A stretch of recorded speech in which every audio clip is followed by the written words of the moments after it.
Hello बच्चों, इस video में बच्चों हम लोग इम्प्रूवमेंट इन फूड रिसोर्सेज पढ़ने वाले हैं। इम्प्रूवमेंट इन फूड रिसोर्सेज क्या है बच्चों? बच्चों इसका मतलब होता है कि जो फूड रिसोर्सेज हमारा सबसे पहले आपको समझना है क्या है।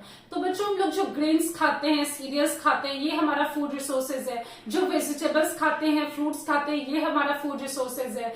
ठीक है बच्चों, तो इसमें दिया है बच्चों कि उसमें इम्प्रूवमेंट करने की आवश्यकता है। तो बच्चों अब आप सोच रहे होंगे कि हमारे यहाँ तो बहुत अच्छा एप्पल आ जाता है, बहुत अच्छा सा सब्जी आ जाता है और सीरियल्स वगैरह भी, मल्टीग्रेन आटा आ जाता है, सब कुछ आ जाता है, तो फिर इसमें क्या है जो इम्प्रूवमेंट किया जाए? बच्चों यही इम्प्रूवमेंट की आवश्यकता है हमारी।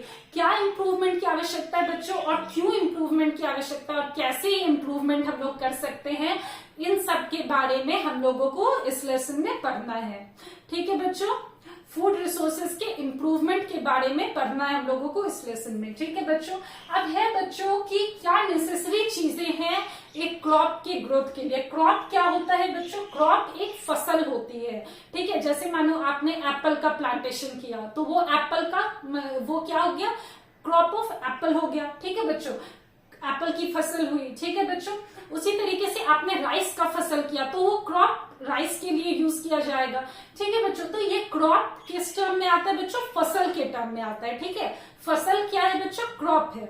तो किसी भी फसल के ग्रोथ के लिए बच्चों क्या नेसेसरी चीजें हैं, क्या इंपॉर्टेंट चीजें हैं जो कि एक फसल के ग्रोथ के लिए इंपॉर्टेंट है? ठीक है बच्चों, तो सबसे पहले क्लाइमेट इंपॉर्टेंट है।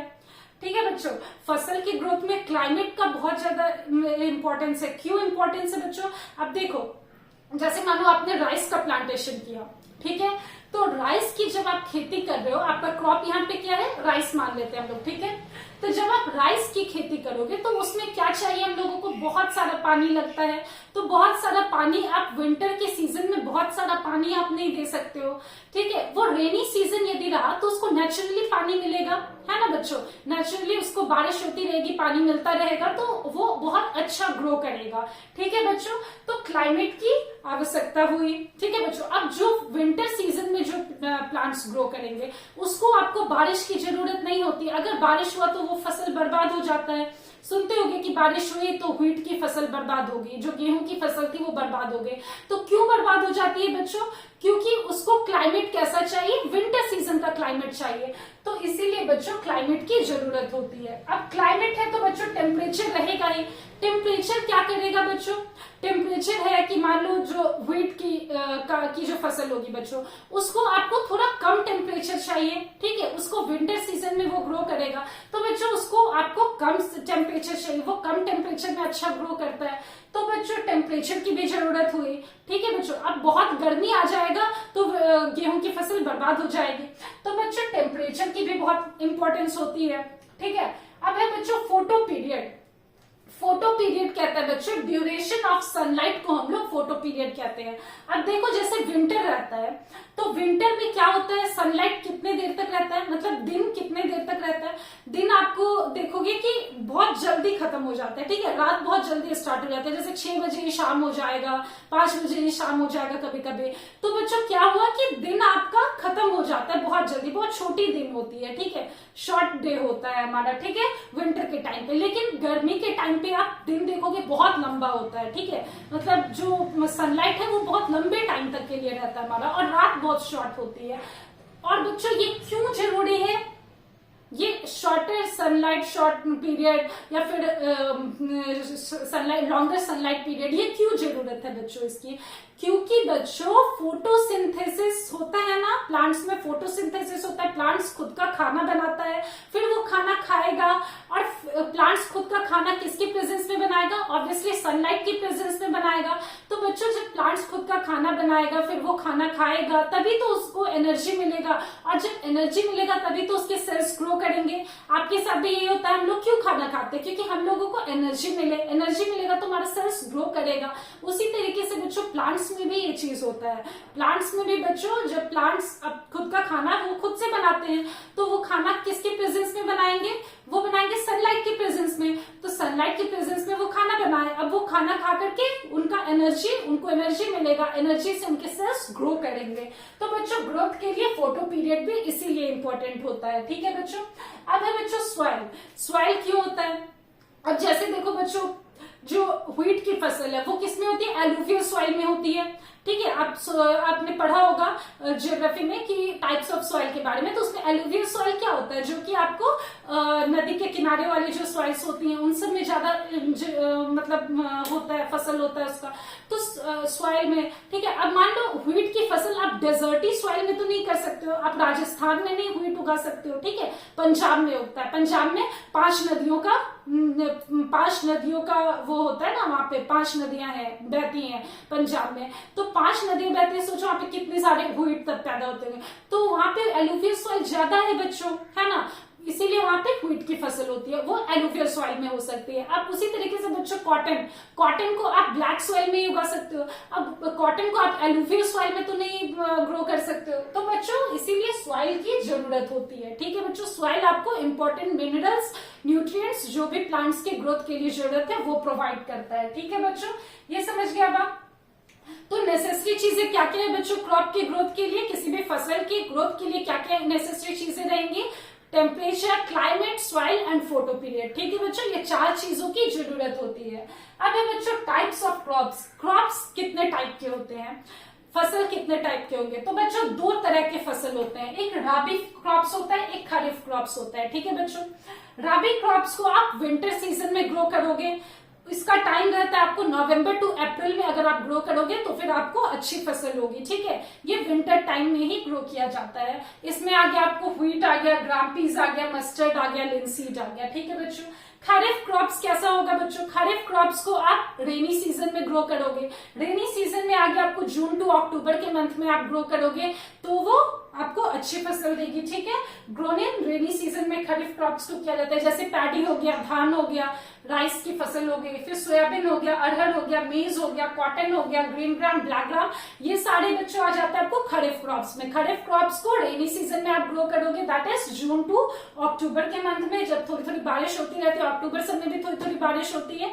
उसी तरीके से बच्चों राबी क्रॉप्स को आप विंटर सीजन में ग्रो करोगे, पीरियड होगा आपको नवंबर टू अप्रैल के टाइम पे। ठीक है बच्चों, अप्रैल में भी थोड़ी थोड़ी ठंडी रहती है तो उस टाइम पे इनको ग्रो किया जाता है। व्हीट हो गया, ग्राम हो गया, पीस हो गया, मस्टर्ड हो गया, ये समझ गए बच्चों रबी और खरीफ क्रॉप्स। ठीक है, अब आते हैं लोग प्रैक्टिसेस इन्वॉल्व्ड इन फार्मिंग।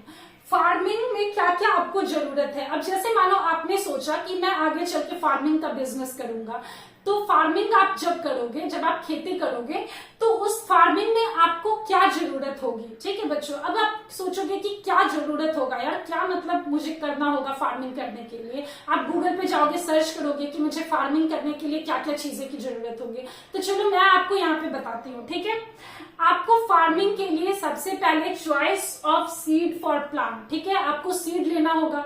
अब कोई भी प्लांट आप ग्रो करोगे तो उसका सीड्स डालोगे सॉइल में, तभी तो वो ग्रो होगा, है ना बच्चों, उसका सीड्स आपको सॉइल में स्प्रिंकल करना होगा तो वो ग्रो करेगा। तो अब आप सीड्स का चॉइस करोगे, आपको अगर राइस करना है तो आप राइस के सीड्स को देखोगे, फिर अगर आपको गेहूं का करना है तो आप गेहूं के सीड्स को देखोगे, या फिर आपको जो भी करना है, कोई वेजिटेबल ही करना है, कुछ भी करना है, तो उसके सीड्स का सबसे पहले आप चॉइस करोगे। ठीक है, कि आपको किस चीज की फार्मिंग करनी है। ठीक है, उसके बाद जब वो ग्रो करता रहेगा बच्चों, तब आप उसको नर्चर करोगे, उसमें मतलब जो भी उसका खाद होगा ये सब डालोगे, फिर उसके बाद उसको पानी डालते रहोगे, इरिगेशन करोगे, उसको पानी हमेशा मतलब उसके लिए चाहिए। तो जो भी चीजें उसको नर्चर के लिए जरूरत है, जैसे जो भी न्यूट्रिएंट्स जरूरी है वो सारे आप सॉइल में डालोगे ताकि वो ग्रो करे। ठीक है, तो नर्चर करोगे आप अपने फसल को। ठीक है बच्चों, उसके बाद आप क्या करोगे, जब फसल आपका ग्रो हो जाएगा, जब कटने वाला रहेगा, तो आप उसको लॉस से प्रिवेंट करोगे। अब लॉस क्यों होगा बच्चों, मानो उसको कोई डिजीज हो गया, ठीक है, उसको मान लेते हैं कि कोई कीड़ा ही खा गया, ठीक है, इन सब से आपको उसको प्रोटेक्ट करना है। जैसे मानो ड्राउट ही आ गया, जैसे अकाल आ जाता है ना, जिसमें बहुत सूखा पड़ता है, तो सूखा पड़ गया, तो सूखा पड़ेगा तो फिर मानो उसको मतलब बारिश अच्छे से नहीं हुई, अच्छे से पानी नहीं मिला, तो सूखा पड़ जाएगा, उसके बाद वो बर्बाद हो सकता है। ठीक है बच्चों, आपका फसल बर्बाद हो सकता है, तो आप उससे भी उसको प्रोटेक्ट करोगे। ठीक है, मतलब आपको क्या क्या करना है, सबसे पहले आप आपको सीड्स का चॉइस बनाना है कि आपको कौन से सीड की फसल उगानी है, ठीक है। तो उसका सीड आपको लेकर के पूरे सॉइल्स में स्प्रिंकल करना है, ठीक है। उसके बाद क्या बच्चों, आपको नर्चर करना है अपने क्रॉप प्लांट्स को। नर्चर करना दैट मीन्स कि आपका जो भी फसल है उसको आप चाहोगे कि उसमें इंपॉर्टेंट मिनरल्स मिले, इंपॉर्टेंट जो भी है उसके लिए न्यूट्रिएंट्स है वो सब उसको अवेलेबल कराओगे, ठीक है। खाद पानी ये सब दोगे। फिर उसके बाद जब वो बड़ा होगा, कटने वाला रहेगा, तो फिर उसको लॉस से बचाना है, उसको कोई कीड़ा ना खा जाए, ठीक है। उसको कोई ड्रॉट सुखाड़ ना पड़ जाए या फिर बहुत बारिश आकर के वो बर्बाद ना हो जाए। इन सब चीजों से आप उसको प्रोटेक्ट करोगे। तो ये सारे प्रैक्टिसेस इन्वॉल्व है हमारे फार्मिंग में। ये हमारा बच्चों इंट्रोडक्टरी वीडियो था जिसमें कि मैंने आपको बताया कि क्रॉप के ग्रोथ के लिए क्या क्या चीजें जरूरी है, क्रॉप क्या होती है, किस तरह की होती है, इन सब चीजों के बारे में हमने देखा। तो सबसे पहले लोग देख लेते हैं बच्चों, इंट्रोडक्शन में आप लोग समझ गए कि आप लोगों को अब ये जितने भी आप क्रॉप्स के बारे में पढ़ोगे, अब क्रॉप्स में क्यों इम्प्रूवमेंट की जरूरत है, क्रॉप्स के को जब ग्रो करने में हम लोगों को जो इम्प्रूवमेंट चाहिए उसकी क्यों जरूरत है, कैसे जरूरत है, नेक्स्ट वीडियो में ये हम लोग देखेंगे। अभी हम लोग देखेंगे, देखिए बच्चों, necessary things for crops growth. फसल की ग्रोथ में क्या क्या नेसेसरी चीजें हैं। तो क्लाइमेट हो गया बच्चों, क्लाइमेट की बहुत इंपॉर्टेंस है, टेम्परेचर की इंपॉर्टेंस है, सॉइल की इंपॉर्टेंस और फोटो पीरियड की इंपॉर्टेंस है। फोटो पीरियड क्या होता है बच्चों, ड्यूरेशन ऑफ सनलाइट, ठीक है। उसके बाद टाइप्स ऑफ क्रॉप क्या क्या हो गया बच्चों, खारिफ क्रॉप्स और रबी क्रॉप्स के बारे में हमने पढ़ा। रबी क्रॉप्स को हम लोग बच्चों विंटर में ग्रो करते हैं, इसका टाइम होता है आपको नवंबर टू अप्रैल, ठीक है बच्चों। खरीफ क्रॉप्स बच्चों इसको रेनी सीजन में ग्रो करते हैं, इसका टाइम होता है जून टू अक्टूबर, ठीक है बच्चों, इसको याद रखना है। अब प्रैक्टिसेस इन्वॉल्व इन फार्मिंग। अब आप लोग अगर फार्मिंग का बिजनेस करना चाह रहे हो आगे, तो आप लोगों को क्या क्या करना है, सबसे पहले सीड्स का चॉइस करना है, उसके बाद उसको नर्चर करना है, जो भी प्लांट्स ग्रो कर रहे हैं उसको आपको नर्चर करना, आपको देखभाल करनी है उसकी। उसके बाद आपको क्या करना है कि आपको उसको लॉस से बचाना है, ड्रॉट्स ना आ जाए, कोई कीड़ा ना खा जाए, उससे उसको बचाना है। तो बच्चों ये था आज का हमारा वीडियो, मिलते हैं नेक्स्ट वीडियो में। Thank you and have a nice day.